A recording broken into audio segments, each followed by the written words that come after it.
In this session, we are looking at human growth and development. Now, the study of human development is essentially how and why people change over time and how and why they remain the same. Ecclesiastes 3 and verse 1, Solomon says, "To everything there is a season and time for every purpose under the sun." Luke 2 and verse 52. The Bible says this, "And Jesus increased in wisdom and stature and in favor with God and men." We see in that brief passage four aspects of human development. We see the mental in terms of wisdom, the physical in terms of stature, the spiritual in terms of favor with God, and the last one with men, and that governs the social stroke emotional aspect. And so these govern the four aspects, the four domains of human development. Now, human development is influenced by both nature and nurture, but destiny is determined by choice. We will unpack this as we go through. In Ministry of Healing, Ellen White says this: "Whatever may be our inherited or cultivated tendencies to wrong, we can overcome through the power that he is ready to impart." So she acknowledges that we are influenced by what we inherit from our parents, what's passed down through the genes, but we are also influenced by what is cultivated, the habits that we develop. But all these, while they have a significant impact on who we are, ultimately, we are determined by the choices that we make. So we can overcome negative experiences from our past. We can overcome bad habits that we have developed through our own choices. And that should give us hope. So there are various aspects to this nature and nurture debate. Some lean heavily on the idea that we are the products of our upbringing. The choices that we make are predetermined. Others say, but no. It's about how we are shaped, how we are modeled, and we can bring about changes. We can make decisions that change the course of our lives. And sometimes the debate is framed in terms of either or, but the reality is that it is both. But I came across an interesting article on the internet that broke it down in these terms. So that we have a creation nature. The Bible says that we are created in God's image. The Bible says, "I am fearfully and wonderfully made." This is what the psalmist's words. And so his attitude, his perspective on who he is that he is a special creation of God. So we are created in God's nature. But then, because of the fall, we have a sin nature. Psalm 51, verse 5, informs us that we are predisposed to sin. So David says, "I was brought forth in iniquity, and in sin my mother conceived me." So this word iniquity, it refers to a kind of inner brokenness, an inner twistedness. So by nature, we are, the New Testament says, we are children of wrath. We have this natural tendency towards sin. So our creation nature and our sin nature operate in tension. Then there is, in terms of nurture, there is a sin nurture. And this refers to the ways in which rebellion is modeled and encouraged. So, Numbers 14 and verse 8 says, and this is referring to God, "visiting the iniquity of the fathers on the children to the third and fourth generation." But while we have a sin nurture, we also have a grace nurture. So the ways in which godly behavior is modeled and encouraged. And that's one of the reasons why we have family. The purpose of the family is to pass on God's character. It is to model um, his teachings, his statutes. Psalmist says in Psalm 86, verse 11, teach me your way, O Lord. I will walk in your truth. So all of these aspects of nature and nurture come into play and operate in tension with each other. So here's a question. What are the major influence on how we do relationships? What are the major influences on how we do relationships? Well, our spiritual and religious beliefs should influence our behavior and our choices, should be one of the primary influences on the choices that we make. Our personality type was going to influence the way we do relationships. For example, in the context of marriage, it is a tendency that people of different personality types will be drawn towards each other. The saying goes, the opposites attract, but then somebody said, and then they drive each other crazy. So an individual who is an introvert will often get together with somebody who is an extrovert, and then the things which they appealed to each other in the beginning can become tensions later on. Our education will influence the way we do relationships. Our experiences of trauma and abuse will obviously have an impact on how we relate to others. Cultural conditioning is a major factor. So how dating is conducted in one culture may be different in another. In another culture, dating may not be a thing at all. There may be some cultures in which arranged marriages are the way to go, and there is no dating as such. So our culture influences the way we do relationships. Media, especially nowadays with social media, which is having such a major impact on our young people, is going to be a major influence at different stages of life. Peer groups. We tend to be heavily influenced by our friends because we have this innate need to belong, to be part of something. And family relationships. I've put that last in the list, but that is probably the most profound influence on how we do life, because it's within the context of our family that our values are first shaped. So we enter the world through the portal of attachment. Now, attachment is that deep and enduring bond. It's an emotional bond that connects one person to another across time and space. So children's attachment pattern is molded by their parents or their primary caregivers' response to their emotional and physical needs. Those interactions that children have with their primary caregivers, they teach core relational beliefs.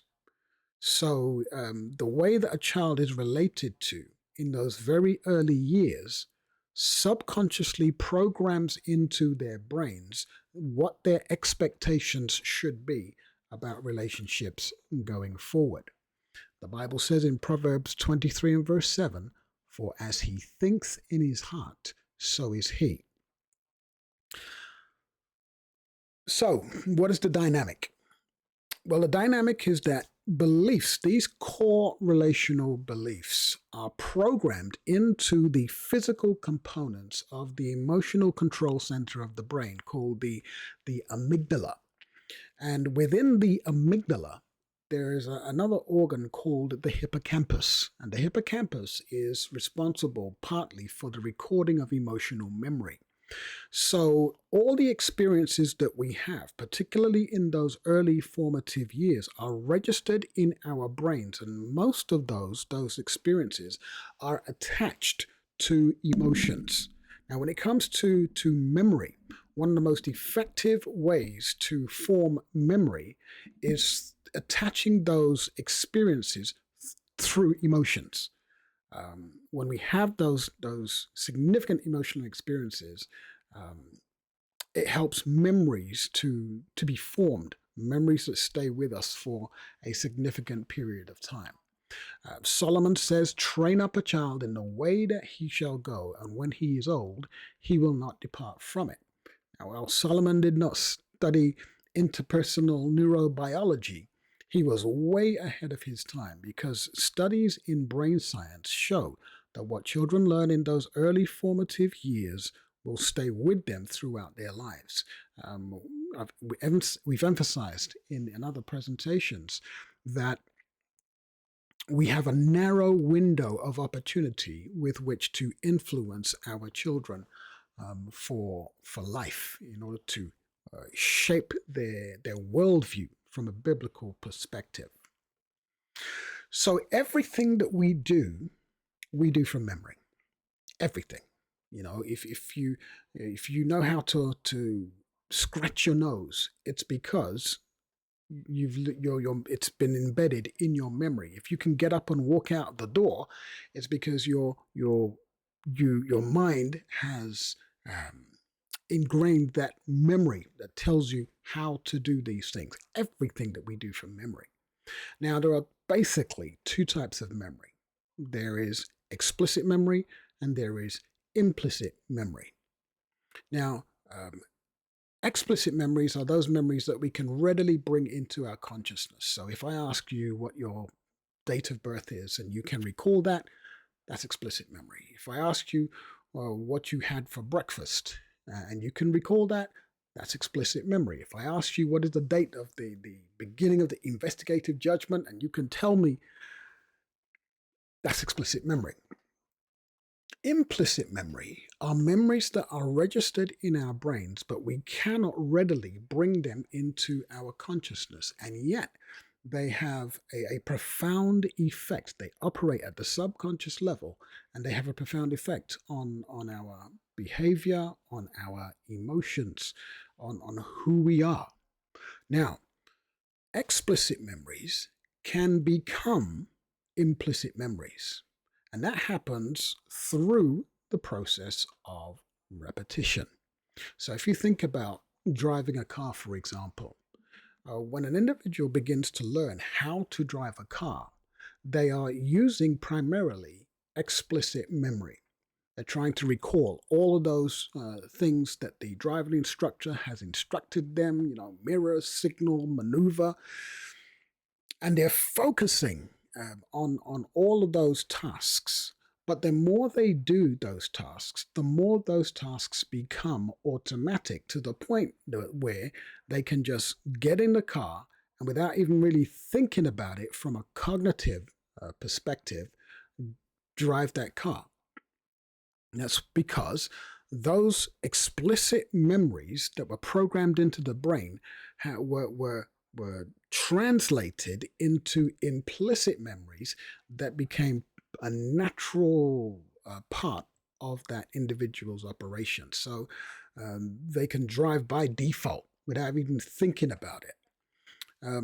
Now, why is that significant in terms of relationships? Well, those things that we learn early in life that are demonstrated in terms of, say, love, the way our primary caregivers relate to us, those memories that are registered in the brains that form a child's expectations become that child's implicit memories. And when implicit memories are formed, they are very, very difficult to break. Now, that's great if that child grows up in a healthy environment.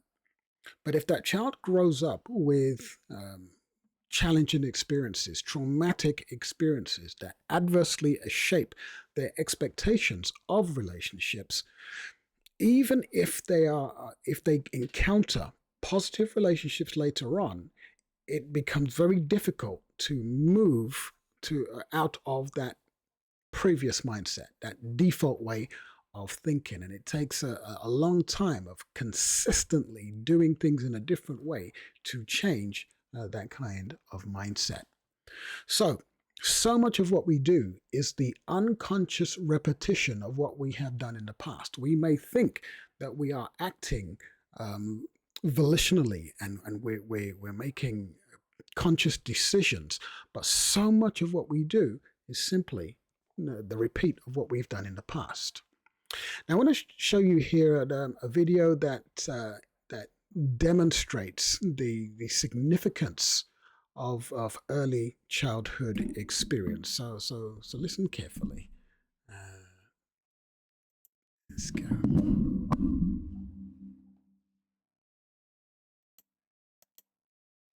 Babies this young are extremely responsive to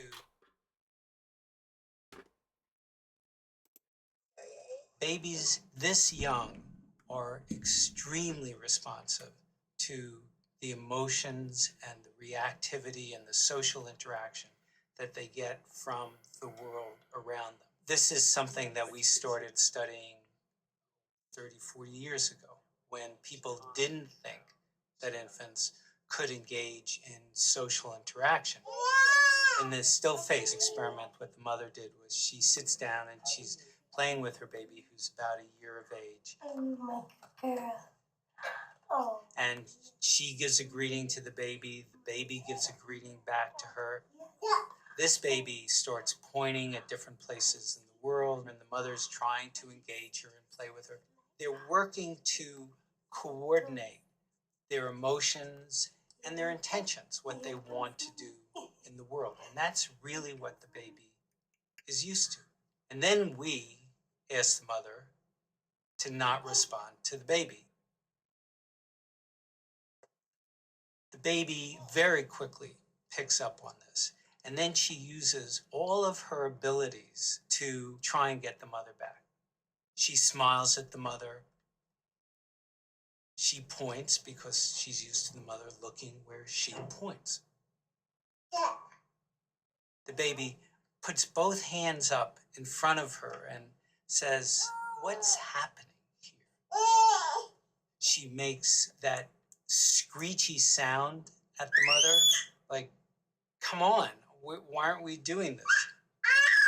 Even in this 2 minutes, when they don't get the normal reaction, they react with negative emotions. They turn away. They feel the stress of it. They actually may lose control of their posture because of the stress that they're experiencing. Okay. I'm here. And what do you do? Oh, yes. Oh, what a big girl. It's a little like the good, the bad, and the ugly. The good is that normal stuff that goes on that we all do with our kids. The bad is when something bad happens, but the infant can overcome it. After all, when you stop the still face, the mother and the baby start to play again. The ugly is when you don't give the child any chance to get back to the good. There's no reparation, and they're stuck in that really ugly situation. Okay, now I'm not sure how you felt looking at that video, but it for me it was even stressful looking at that little baby become frustrated, and that's just after a couple of minutes. So imagine if a baby or a toddler or a child experiences that on a continual basis, the long-term impact that it will have on that child. So think about this for a moment. Just imagine that you have a child who is constantly shouted at by their primary caregiver. What kinds of beliefs are they going to develop about the nature of relationship? What about a child who is neglected, left on their own for long periods of time? Or what are they going to understand about relationships? Or the child who is physically chastised whenever they mess up? Um, or the child who receives regular affirmation and support and compliments, and they their interaction with their parent is filled with joy and happiness, with appropriate boundaries. And what are they going to develop? What are they going to understand about the nature of relationships? So I think it's not rocket science to understand that what we experience as children, what we experience from our primary caregivers, really does shape, long term, shapes our expectations of relationships. Okay, so when I was doing my doctoral studies, I studied this topic, concept of interpersonal neurobiology. This is a phrase that was coined by a neuroscientist called Dan Siegel. And interpersonal neurobiology essentially looks at how relationships shape our brains. And it looks at the relationship between our minds, our bodies, and again, how that impacts how we relate to one another. And Siegel described the mind in these terms. So, intriguing definition of the mind. He says the mind is an embodied and relational process emerging from within and between brains that regulates the flow of energy and information. Now, that's a bit of a mouthful, but if we unpack that, or parts of that, he talks about the mind being a relational process. That our minds, in order to develop in healthy ways, need to be contacted with other minds. And he talks about it emerging from within and between brains. Again, you've got that relational aspect that is important. So we know that when people are prevented from engaging with others, when people are isolated for long periods of time, that can have an adverse impact on their emotional, psychological, and even physical health. So it's interesting how Siegel there defines the mind. Now listen to what Ellen White says about the relationship between the mind and the body. She says the relationship that exists between the mind and the body is very intimate. When one is affected, the other sympathizes. And this is a key element of our understanding of our health message, that our health message is not just about staying out of hospital 7 years, on average 7 years longer than the general population. But our health message is about feeding our minds and feeding our bodies in a way that enhances our capacity to have, first of all, relationship with God, and then healthy relationships with one another. So the conclusion is this, that without healthy relationships, we suffer emotional deprivation, often leading to mental ill health and physical illness. We cannot thrive without nurturing relationships. So when we're looking at the topic of human development, we're really looking at the nature of healthy relationships, how our relationships shape us as we grow towards the ideal that God has called us to. Daniel Goleman, who wrote the classic now, Emotional Intelligence, back in the 90s, said this, that family life is the first school for emotional learning. In this intimate cauldron, we learn how to feel about ourselves and how others will react to our feelings, how to think about these feelings and what choices we have in reacting, and how to read and express hopes and fears. So the family is that first school. It is the place that sets the groundwork, the foundation for what's going to come when we move out of the context of the home. Ellen White, Child Guidance. Too much importance cannot be placed on the early training of children. The lessons that the child learns during the first 7 years of life have more to do with forming his character than all that it learns in future years. I remember that saying from the Jesuits, then back in the day, give it a child until he is 7 and I'll show you the man. So the emphasis there, again, on the early influences being vitally important. So there is nothing more crucial to our long-term welfare than healthy attachments to other people. People need people. This is something that we saw after the fall of communism, when UN observers went into Romania and they found these children's homes. And in those homes, they discovered children who were later described as Ceausescu's children. But what really impacted these observers was that records showed that when these children were placed in these homes, they were all healthy children.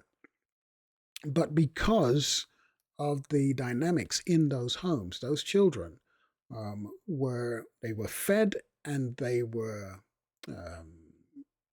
clothed, they had a shelter over their heads, but what they didn't receive was love. They didn't receive affection. Nobody held them. Nobody gave them encouragement, words of praise. And as a result, many of those children developed mental health illnesses because they were deprived of the essential element of human development, and that is love. That is love. That's the way God designed us. And so, we need to have those relationships in our lives at every stage of our lives. 1 Corinthians 13:13, and now abide faith, hope, and love. These three, but the greatest of these is love. So, back in the 1950s, a man called John Bowlby came up with with attachment theory.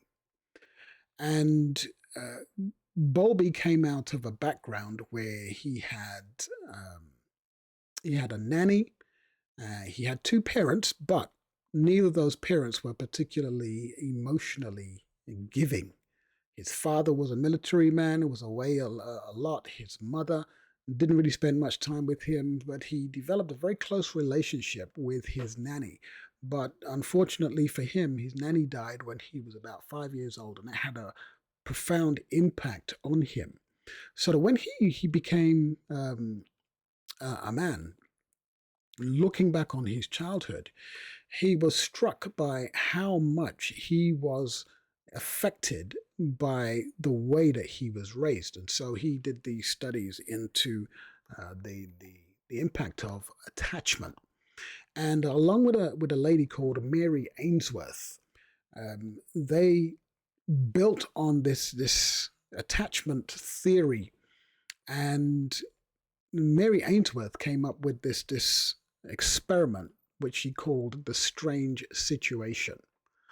And in that strange situation, she had a mother with a small child, and would be in a room, and the child would be playing, and the mother would be interacting with her, but then the mother would slightly detach, leave the child to play by herself. And then when the child was distracted, the mother would leave the room. No, and before the mother left the room, a stranger would come in and sit down. When the child was distracted, the mother would leave the room. And then when the child notices that the mother is gone, the child gets upset. And then a short time later, mother comes back in the room. And the point of the experiment was to observe how the child related to the mother when the mother came back into the room. And based on the different types of reaction of those children, Bowlby and Ainsworth noted and came up with these various attachment styles. So, what you see represented on the screen there is a summary of those attachment styles. So, with the secure attachment there in the top left-hand corner, the children, when the mother came back into the room, would be upset, but it didn't take long before those children were able to settle down. The mother would comfort the child would settle and then go back to playing in the way that they were playing before the mother left the room. So what they observed there was that children who were able to relate in this way were securely attached to their mother, based on the way the mother had related to the child up until that point. So there was an assured connection. Children tended to be emotionally expressive in a healthy way. There was no fear of abandonment, and the self is lovable. By the way, while the attachment theories were coined or framed in terms of very young children, it has grown into a system of teaching and instruction that covers adult relationships as well. So when you look at this diagram or this chart, you might be able to see yourself in these different styles. So secure connection, assured connection, emotionally expression is important. And people who are in a secure relationship, have a secure attachment, feel safe enough in the relationship to be able to express themselves openly. There is no fear of abandonment. They feel secure in that relationship, that even though things may go wrong from time to time, they don't feel that the relationship is in danger. And self is lovable. So this is ideally what we're looking for in our relationships with our children.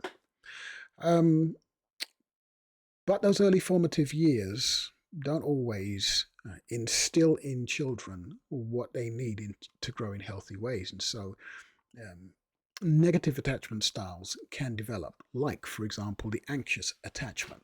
So going back to the strange situation, the mother comes back into the room, the child is upset, cannot be consoled, becomes very clingy, doesn't want to be put down, doesn't want to play with toys anymore. They just want the mother there.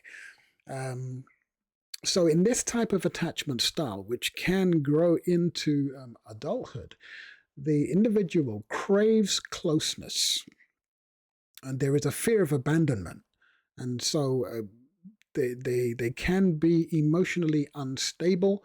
They're not really sure of themselves. They may become people pleasers because they think that if they do something wrong, then the relationship is in jeopardy, and they have this sense that they are unlovable. So they are anxious in the way that they attach. The bottom left-hand corner, there is the dismissing avoidant type. So again, strange situation. Child comes back into the room, and the child sees the mother, but the child is angry with the mother for leaving them, and so does not respond in a warm way to the mother, may even ignore the mother. And they may develop this idea that, if you're not going to be there for me, then I don't need you. Dismissing avoidant style is also called ambivalence. So adults with this attachment style can develop relationships very tentatively. They believe that self is lovable. If there are problems, the problems are with other people. They have a discomfort with closeness. They don't divulge the contents of their hearts very easily, and they can become very self-sufficient. I'll sort myself out. I don't need anybody else. And then the final category is the fearful avoidant. And this style of attachment usually arises out of abusive relationships. It's also called the disorganized attachment, and the different titles given to these different styles really depends on which branch of social studies that you're looking at. But the fearful avoidant connects cautiously. They are fearful of trust and intimacy. Emotions are very scary because they haven't really learned how to process them. And they believe that self is unlovable. So you can see there on the horizontal and the vertical axes there that when it comes to proximity, the need to be close to the people who are around them, with the secure attachment and the anxious attachment, there is a high proximity seeking. The secure in a healthy way, but it's the anxious attachment. They can hold on too tightly to relationships to the point that their very clinginess can drive people away. But there is a high proximity seeking in a relationship. With the dismissing avoidant and the fearful, they can avoid relationships. One, because the fearful avoidant is fearful. Relationships are too scary. The dismissing avoidant, because they really don't feel that they need other people. On the vertical axis there, in terms of the fear of abandonment, on the left-hand side is secure and dismissing. They don't really fear that the relationship is going to disintegrate. And even if the relationship does break down, for the dismissing avoidant, because they haven't invested too much in it, it doesn't hurt them that much. With the person who is in a secure relationship, they have a low fear of abandonment because of the security that has been invested in that relationship. With the anxious and the fearful avoidance, there is a high fear of abandonment in the relationship. And that in and of itself can cause major problems within the relationship in terms of how they relate, the choices that they make. So that's a brief summary of the attachment styles. You may see yourself in there. Now, it's important to remember that you may exhibit different attachment styles depending on the context, depending on the situation. You may have different attachment styles with different people. So you might have a very secure relationship with one individual, but in another context, that relationship may be maybe anxious or dismissing avoidant. So it's not a you have one style and that's the same way that you relate in every situation. It can vary, but everybody has or tends to have a general style of attaching, which is exhibited throughout their life, shaped by their experiences up until that point. So, growth proceeds through predictable stages in human development.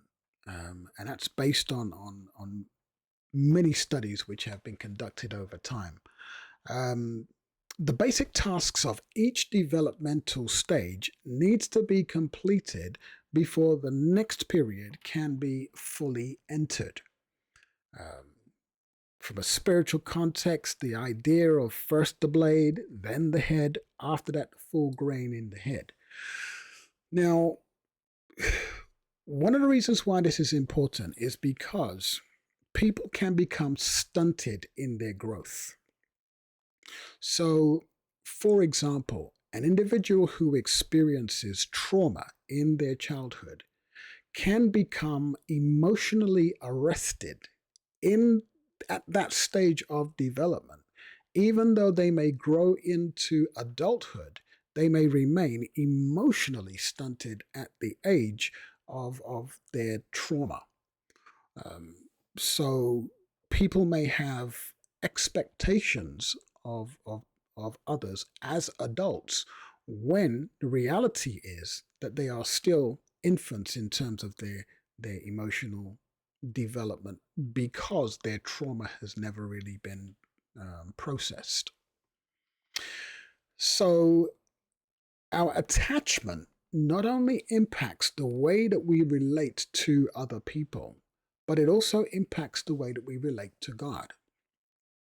In Ephesians chapter 5 and verse 31, the Bible says, "For this reason a man shall leave his father and mother and be joined to his wife, and the two shall become one flesh. This is a great mystery, but I speak concerning Christ and the church." So Paul here uses the marital relationship as an illustration of the relationship that God should have between himself and his church. And the point here, in terms of human development, is that we not only learn how to relate to each other through our relationship with God, but it also works the other way around. We learn about God through our relationship with other people. Anybody who is a committed Christian and who is a parent will be able to tell you that the experience of having this life form come into their lives and to be completely dependent on you for their care. It really, it's a life-changing experience that teaches you about the dynamic between ourselves and our God, and our need for dependence upon him.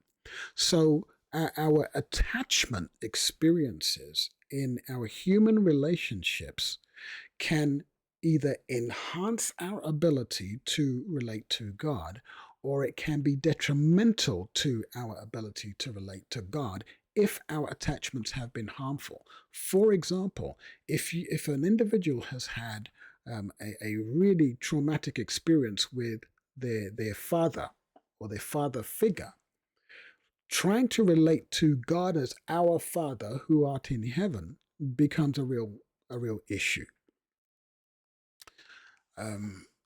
Lisa Miller, in her book, The Spiritual Parent, says children literally take the attributes of their parents and stamp them on the face of their higher power. And that's a daunting thought, a humbling thought, especially in light of the fact that we're imperfect beings. We will never be able to fully reflect who God is to our children in a perfect way. We will always be giving them an imperfect model. But they are profoundly influenced by who we are. Their image of God is influenced by how we relate to them. And Martin Luther said this: "I have difficulty praying the Lord's Prayer, because whenever I say our Father, I think of my own father, who was hard and unyielding and relentless. I cannot help but think of God in that way." And that's a serious comment for the Protestant reformer Martin Luther to make. But it does demonstrate how much our view of God is shaped by our primary caregivers. So secure parenting literally wires a child's brain to experience a relationship with God. That's the responsibility that he has placed on us. Ellen White says this: "Man came from the hand of God, perfect in organization and beautiful in form. All his faculties of mind and body were fully developed and harmoniously balanced. He who created the mind and ordained its laws provided for its development in accordance with them." So she's making the point that God designed us to work in a certain way. It's like a manufacturer who designs a car to function in a certain way, to use a particular type of oil, to require a certain amount of petrol, to be driven in a particular manner.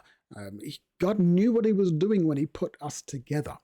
One of the reasons why we experience so much difficulties, mental health issues, physical ailments, is because we operate in a way that violates the standards that God put in place for our existence, for our growth, and for our thriving. So we have right brain, left brain.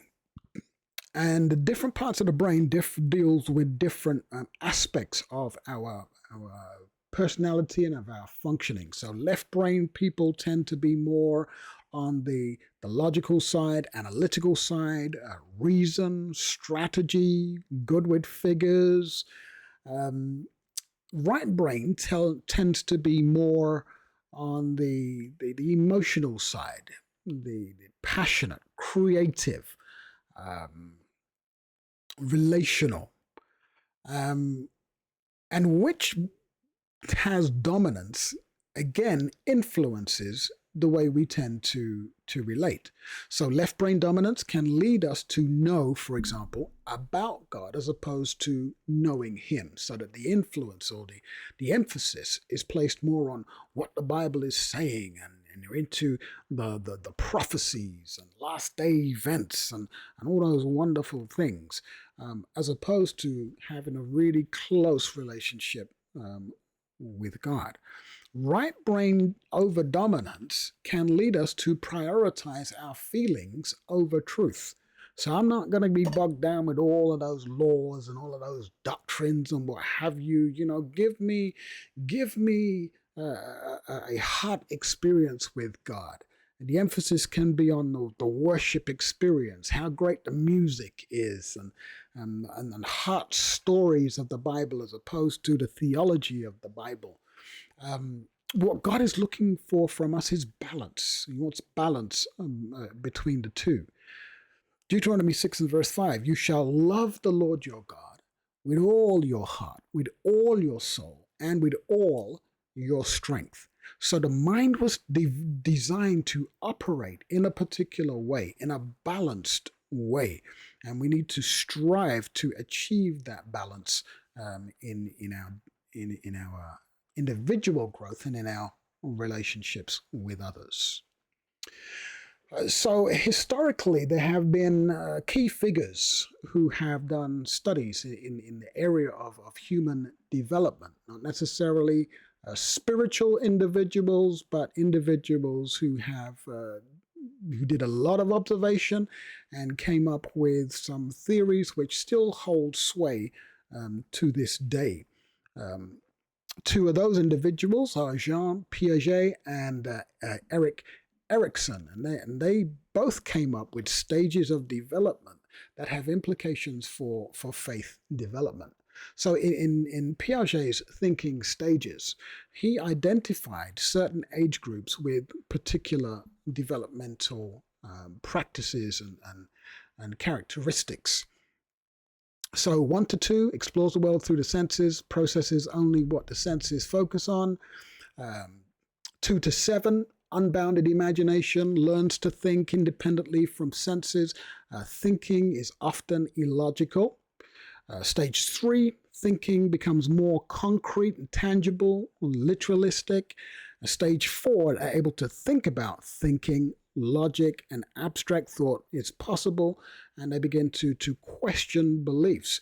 And in terms of how we relate to children, both at home and also in church, we need to take this into consideration. The Alive in Jesus new Sabbath school curriculum, which will be coming on board in January of 2025 with 2 modules for babies and the beginner class, with the others being rolled out over the next few years until 2028. They take advantage of all of these studies that have been done in terms of how children develop, because we need, in terms of the way that we communicate with our children, the way we teach them God's word, needs to appreciate their developmental stages so that we are teaching the Bible in an age-appropriate way. Erickson's stages of development looked at similar ages, and he looked at the concept of psychosocial development. So psycho in terms of how the mind develops in a social context, similar to Dan Siegel's interpersonal neurobiology in a sense. And he identified the baby stage as an age where the baby either develops a sense of trust or mistrust. Again, going back to the concept of attachment theory, the way that child relates to their primary caregivers sets the tone for how they view relationships going forward. So for babies, trust and mistrust. The toddler stage, they begin this journey towards autonomy. And the opposite side of that, shame and doubt. From 3 to 5, the stage is governed by initiative taking and on the negative side, the development of guilt. And again, it's important that when children do what we consider to be wrong, we don't punish them by guilt tripping them. Very important that our children know that they are accepted in spite of the poor choices that they might make. And children will make poor choices because they are learning. 6 to 12, industry and on the opposite side, inferiority are crucial elements. And so we need to at this stage, be freeing our children up to make good choices. They're striving towards independence in terms of their thinking. We don't want to cripple them with a sense of inferiority by slapping them down or when they step out of line, or pouring cold water on their creativity. Then in the adolescence stage, fidelity, and on the opposite side of that, role confusion. So fidelity has to do with the growing faith and trust. Adolescence is a time where children are striving for their sense of independence. They, on the one hand, they want to be independent, but on the other hand, they're still very, very dependent on their parents in terms of where they can live and what they can do. And so it can be a very turbulent stage. Young adulthood is identified as a stage of intimacy versus isolation. Then Erickson identifies the middle adulthood as generativity versus stagnation, and then senior adult, integrity and despair. If this is an area that particularly interests you, then by all means do some further study. Check out YouTube. There's plenty on there about the stages of development. So from a spiritual context, we can relate these aspects to the different stages. So for babies, it's a stage of hope. Toddlers, the development or the exerting of the will. The age of 3 to 5, they're beginning to carve out some kinds of purpose. For industry and inferiority, the stage of 6 to 12, competence, fidelity, love, care, and wisdom. And these are all stages we want to lead our young people through in order for them to become healthy in their spiritual life, but also in their social lives. So mastery of each subsequent task is dependent upon mastery of the previous task. Tasks not mastered at the appropriate age are difficult to master later on. kind of made that point already, that people can become stagnated in their emotional growth, for example. So during cognitive adolescence, young people develop new capacities that allow them to engage in the kind of introspection and mature decision making that was previously beyond their cognitive capacity. So just thinking in terms of adolescence, when young people are in that stage of development, and I mentioned before, that can be a very turbulent stage because of the changes, physical changes they're going through, emotional changes that they're going through. It's a crucial stage. And during this period, they're learning how to reason effectively, how to problem solve, to think abstractly. They're developing the capacity for self-reflection, and they're planning for the future. This is where they need the guidance of wise parents and wise counselors who can guide them. Despite their rapidly developing capacity for higher level thinking, most adolescents still need guidance from their parents to develop their potential for rational decision making. What neuroscience shows is that the brain, the cognitive side of the brain, the prefrontal cortex, is not fully developed until the early 20s. So we should not be surprised when young people make stupid decisions. But we should be around as much as possible to guide them in the best choices during this crucial stage of development. Proverbs 1 verse 8, "Hear, my son, your father's instruction, and forsake not your mother's teaching." That assumes that the father is giving instruction and that the mother is giving teaching as the primary responsibility that we have while we have our children within our care. So adolescents, and this surprises some people, adolescents prefer to confer with their parents or other trusted adults in making important decisions.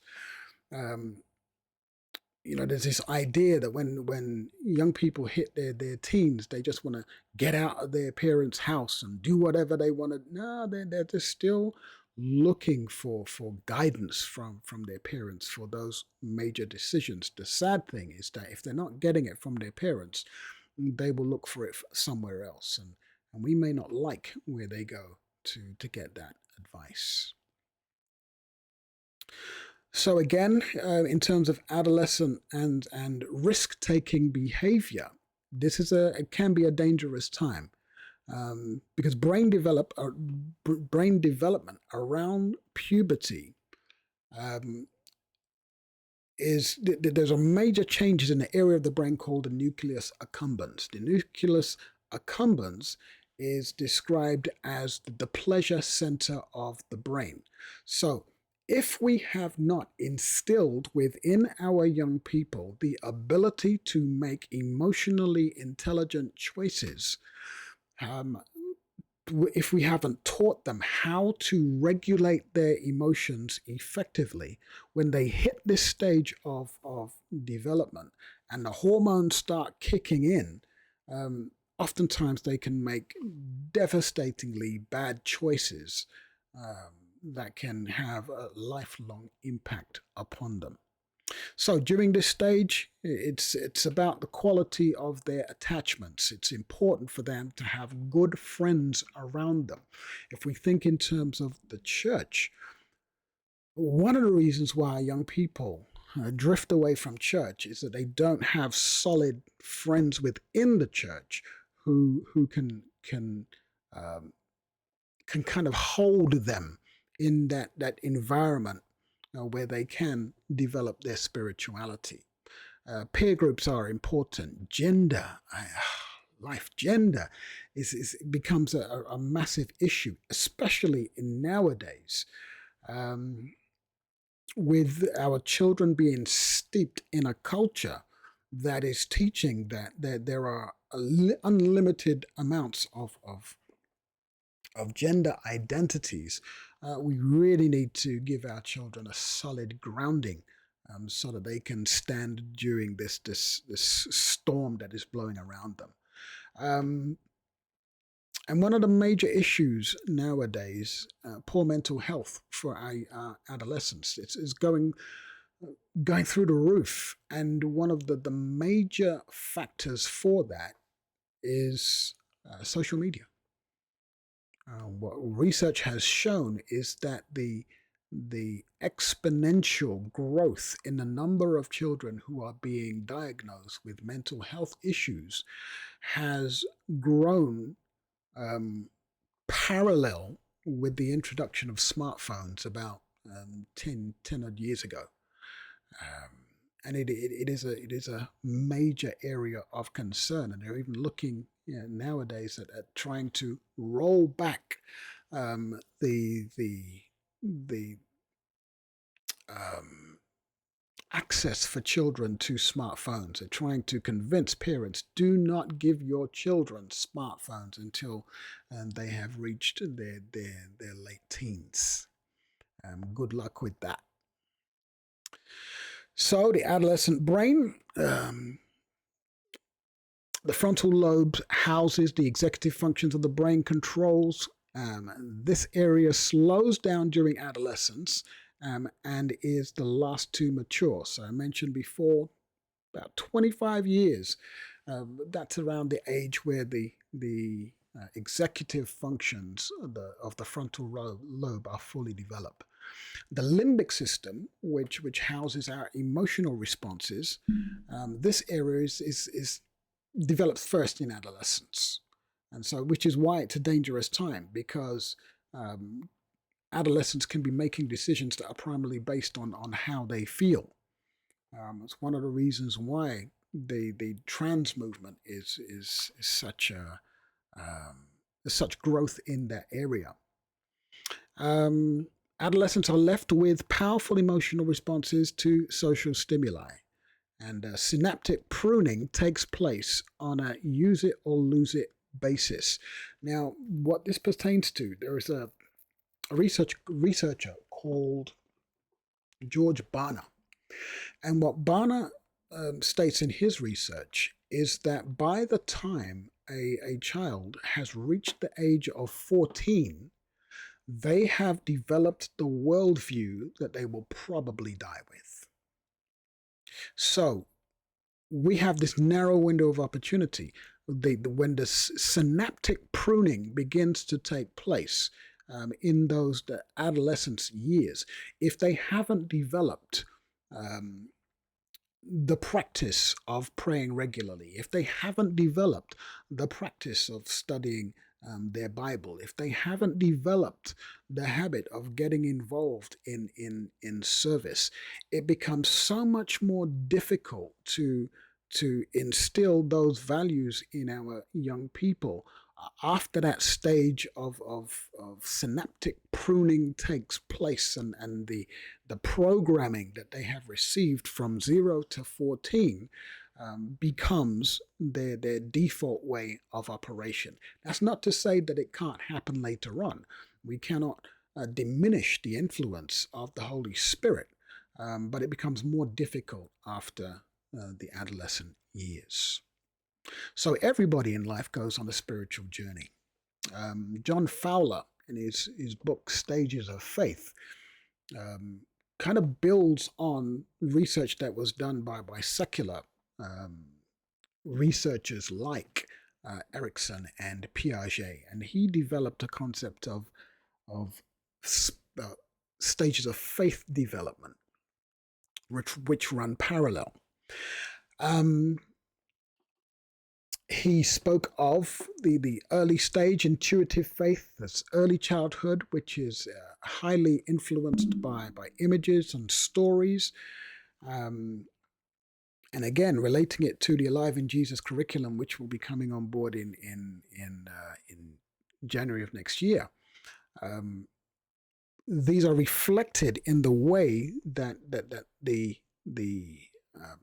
student guides have been put together.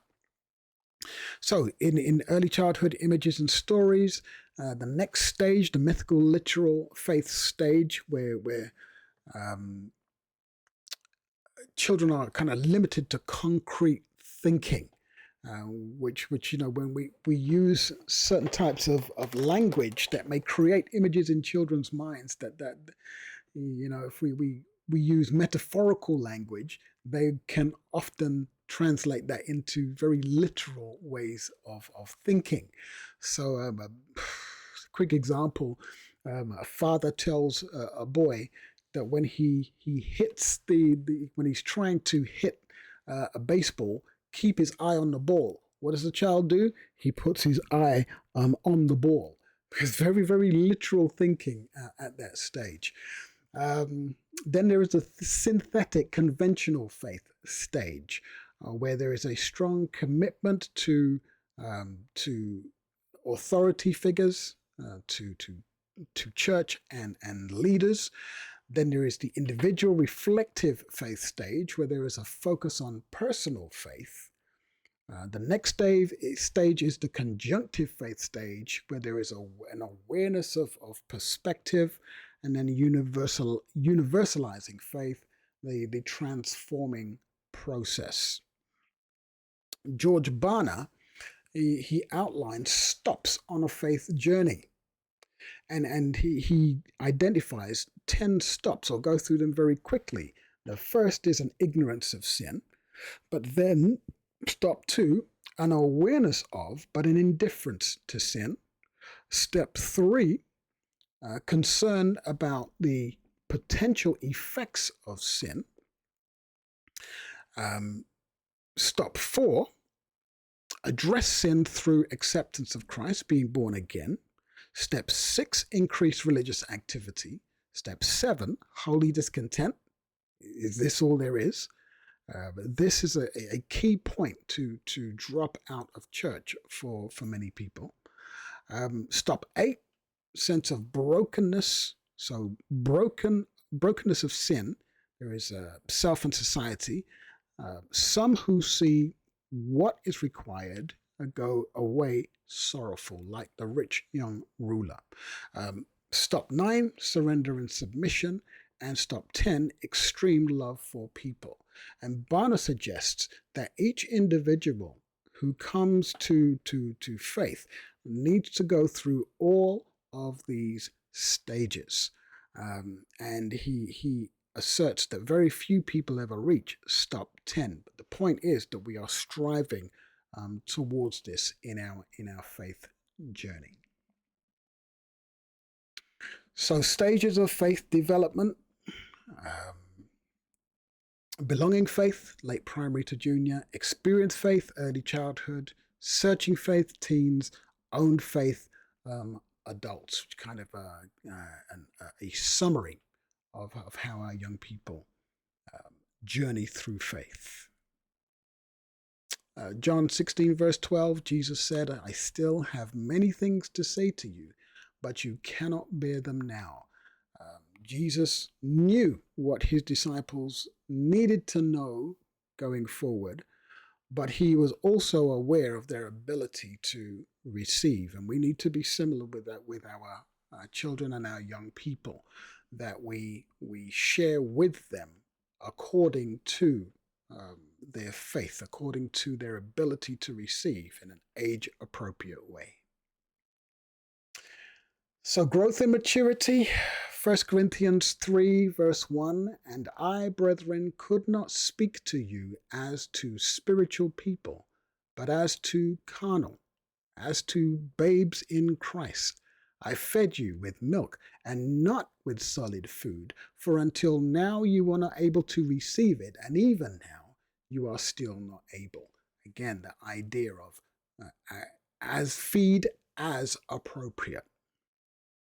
When I was a child, I spoke as a child. I understood as a child. I thought as a child. But when I became a man, I put away childish things, the concept of development and maturity and growth.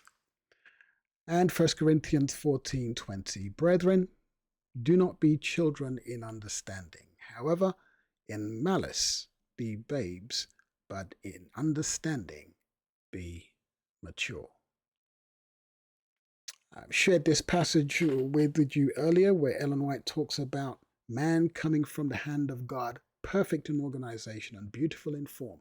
All the faculties of his mind and body were fully developed and harmoniously balanced. He who created the mind and ordained its laws provided for its development in accordance with them. And because of this, we have a great responsibility to study the best ways to bring about mature development in our young people and in our families. Attachment patterns do have the capacity to change. This is the good news. So in spite of what may have happened in the past, we can move forward in a positive way in the future. Change requires consistent interaction in the context of secure relationship. So whatever your attachment style may have been in the past, we need an environment in which people can experience consistent, healthy relationships, which will rewire the brain, rewire people's expectations, and rewire their experience of love. Ephesians 4, verse 13, then we will no longer be infants, tossed back and forth by waves and blown here and there by every wind of teaching. Instead, speaking the truth in love, we will grow to become in every aspect the mature body of Him who is the head, that is Christ. This is our goal, and I pray that this is what we will commit to experiencing for ourselves and to communicating to our young people and to our families and within the context of our church community. God bless you all.